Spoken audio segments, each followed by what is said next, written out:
Hi everybody, Mrs. Scott here with our Hundertwasser drawings of our buildings.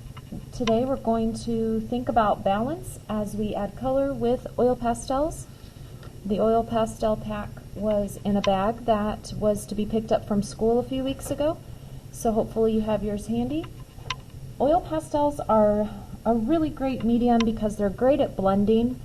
You can get painterly effects and painterly look by using them and not have to have the mess of wet paint or the drying time of wet paint. So I've learned to love oil pastels. They can be used in a really clean and precise way, but they can also be used in a really sketchy, sort of like a paintbrush type way. So just enjoy getting more experience using them today. We haven't used them yet this year, especially if you've been home, so I'm really happy that you were able to get a box of them and use them for this project. So with balance, what we're just trying to focus on mainly today is balancing our colors throughout the artwork. That doesn't necessarily mean we'll use the same colors in the exact same way on every building or anything like that, but it does mean that as you look at your artwork throughout your creating, and especially at the end, that you can see that the color usage, when you look at it as a whole, balances out. So I'm just going to start with going over a few reminders and using oil pastels. You're going to want to push your sleeves up. You're going to want to make sure that you hold on to an area that you haven't colored yet.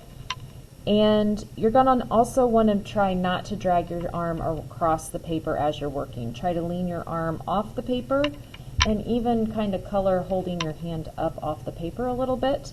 If that does not work well for you, you can lay down a scrap paper and kind of lean your arm on the scrap paper as you color, and that is another option. So those are a few tips for oil pastels. Next, I want to just show you what happens when we blend oil pastels. So they have a broad tip, kind of like a crayon, but they're much softer. So you're going to be able to color an area much faster than you would with a brighter result than with just crayons. And as I add this red on, I want to show you how you can vary even the look just with one color. So this is just kind of your basic layer, but then you can make oil pastels completely smooth with all of the paper sort of colored in, and where you don't even see the texture of the paper anymore. And as you use them, you'll kind of see what I mean. So this is an example of how you can make it completely dark, and even that changes the value just a little bit for you, which is really nice. Next, I'm going to show you how you can choose a color that's near on the color wheel to blend. We've talked several times this year about how neighbors on the color wheel will blend nicely together, and colors that are across from the color won't blend so nicely. They're better for using just side by side to make each other stand out. So I'm going to be blending, so I'm going to choose a color that's next to red on the color wheel, and I'm going to bring my orange up from the bottom. And you can see that it's changing the tone, and it's actually blending in. So now I have like almost a red-orange at the bottom of my page, and it's blending into the darker red at the top of the page. So in this way, you're going to be able to create a lot of colors since you can overlap them and mix them in this way. And then I might choose to just keep my door orange for some contrast.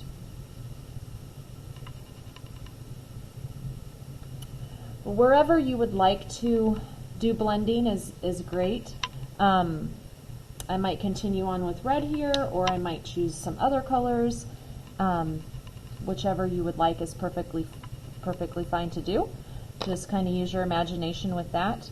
But the next thing I wanted to show you was, I'll choose my next building to kind of show this, If you choose a lighter color of your oil pastel as your first color that you put down, then you might remember that you can actually draw over top of oil pastels and create patterns overlaid over top. And you can do this a little bit with crayons, but it's just a much brighter, bolder look with the oil pastels versus using crayons.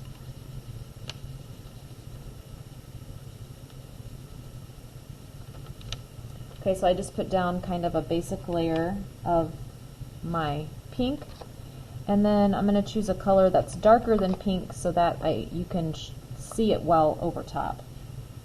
And say I wanted to kind of repeat this theme of these circles by adding some more circles around as a pattern. I can do that right over top. And I could even go in with a third color if I wanted to add even more variety within this shape. So those are the options I want you to explore: blending colors and drawing over top of some of the areas. Okay. Lastly, students always ask, what do I do with this space surrounding? And I'm going to let you choose. I think it would be great to choose a color that you haven't used much. It doesn't necessarily have to be a sky. You could use, say I don't use a lot of yellow throughout my artwork. I could definitely use yellow as this background area. But in general, I don't think it's going to be super successful to leave it white, because sometimes there's a little smear or two of oil pastels in this area. So it may not be best just to leave this white. You're going to want to color it a color, or if all of these are colored in solid, which they will be, you could then choose a color you haven't used much, like say I don't use much black, and maybe I just want to create some type of a pattern behind. Maybe I want to create just like whimsical lines in the space around my buildings to go with the kind of whimsical look of these buildings and the imaginative nature of what we've done for this project. So find something to do with the space outside. I've given you a few options. Find something to do with it besides leaving it white. And I'd like to see what you come up with that. Oh, the last thing I did forget to show you is what white can do. White is a really nice blender for almost every color. Say that you did want to make this look kind of like a sky. You could do sort of sketchy lines and not even completely color this blue in. And then bring this down a little bit so that you can see this part a little more up close.